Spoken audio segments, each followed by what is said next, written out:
Now to one other story making news. A massive explosion rocked the East Harlem neighborhood of Manhattan on Wednesday morning. 2 buildings collapsed from the blast. At least 3 people have died and more than 30 were injured. Initial fears of a terror attack were put at rest after city officials confirmed the blast was the result of a gas leak. Liling is at the scene. She joins us now with the latest. Liling? Yes, a massive blast followed by raging fires and a thick plume of smoke that could be seen for miles.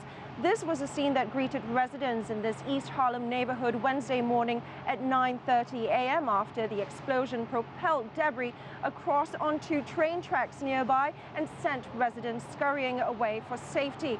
Witnesses who ran from the scene of the explosion that leveled 2 buildings described their initial panic and the ensuing chaos.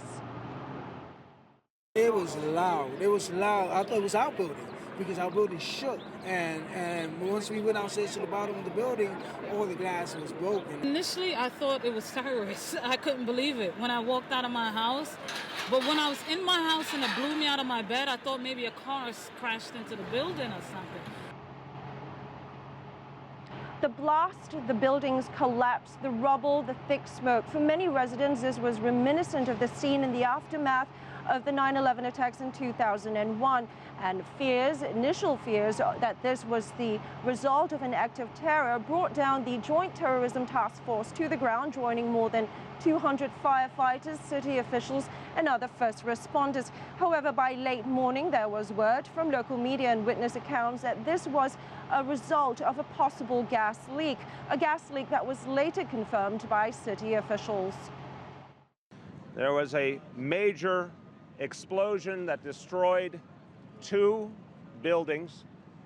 Explosion was based on a gas leak. The impact affected buildings around the 2 that were destroyed.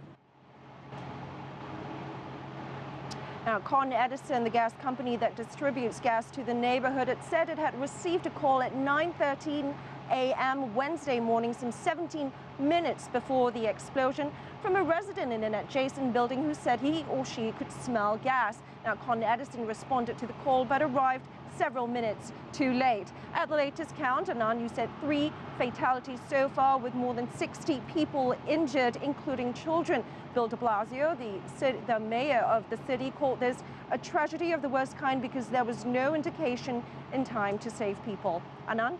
Okay, thanks, Liling Tan there reporting from New York.